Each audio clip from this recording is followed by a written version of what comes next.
Welcome to Amudha's அடுப்பாங்கரை channel. இன்றைக்கி நம்ம என்ன பார்க்க போகிறோன்னா, திருநெல்வேலி நாகர்கோயில் ஸ்பெஷல் வரமல்லி துவையல் பார்க்க போகிறோங்க. இது ரொம்ப சுவையாக இருக்கும். இந்த துவையல் சுடு சாதம், ஜுரம் அடிச்சுட்டு கடந்தவங்களுக்கால சாப்பிட முடியாது, அவங்களுக்கெல்லாம் இந்த துவையலை செஞ்சு கொடுத்தா நல்லாயிருக்கும். செரிமானத்தை குறைக்கும். கண் பார்வை சூப்பராக தெரியுங்க.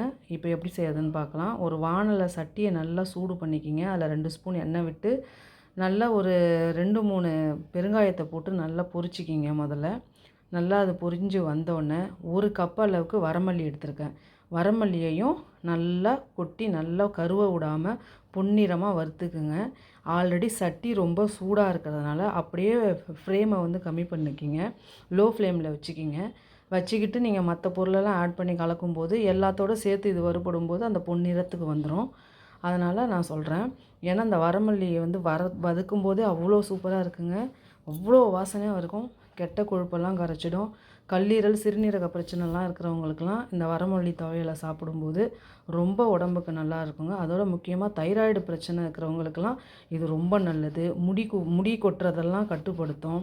சுகர் பேஷண்ட்லாம் இந்த துவையலை சாப்பிடும்போது சுகரை கட்டுப்பாட்டுக்குள்ளே வைக்கும்.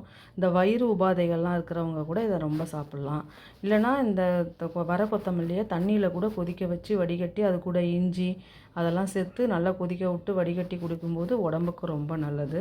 இப்போ இந்த கொத்தமல்லி நல்லா வதங்கிடுச்சு. இப்போ கூட ஒரு 5 வரமிளகா 2 காஷ்மீர் சில்லி கலருக்காக சேர்த்துருக்கேன். இப்போ பாருங்கள் நல்லா வதங்கி வருது. இப்போ இது கூட கொஞ்சமாக நான் ஒரு கட்டி பூண்டு எடுத்து உரித்து வச்சுருக்கேன். அதை இப்போ இது கூட சேர்த்துக்குங்க.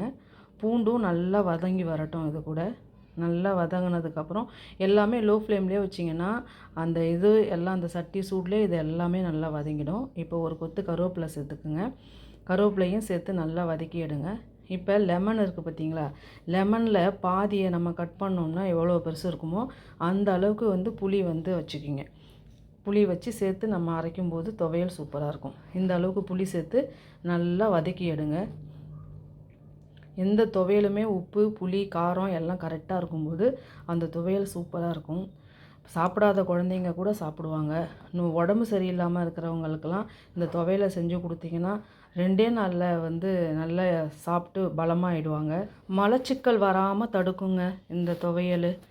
அதனால் கூடுமான வரைக்கும் இந்த துவையலை அரைச்சிங்கன்னா ஒரு 10 நாள் நல்லா ஸ்டோர் பண்ணி வச்சுக்கலாங்க. இதை மிஸ் பண்ணிடாதீங்க. நீங்கள் இப்போ இந்த வெயில் காலத்துக்கு நம்ம கூழ் கஞ்சி எல்லாம் குடிப்போம். அதுக்கு கண்டிப்பாக ஒரு துவையலோ ஒரு ஏதோ தேவைப்படும்.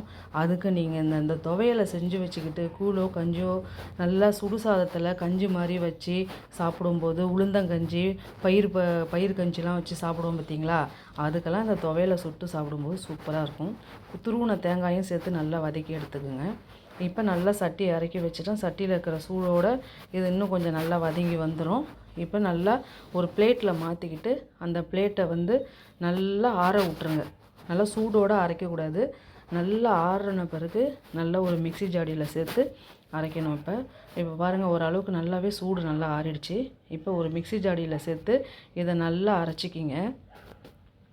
தண்ணி விடாமல் முதல்ல நல்லா கொரப்பாக அரைச்சிக்கிங்க. தண்ணி ஃபஸ்ட்டே விட்டிங்கன்னா அது நல்லா அரைப்படாது. இப்போ தேவையான அளவு உப்பு சேர்த்துக்குங்க. உப்பு சேர்த்துட்டு இதை பாருங்கள் இந்த மாதிரி கொரப்பாக அரைச்சோன்னா இப்போ கொஞ்சம் கொஞ்சமாக தண்ணி விட்டுக்குங்க.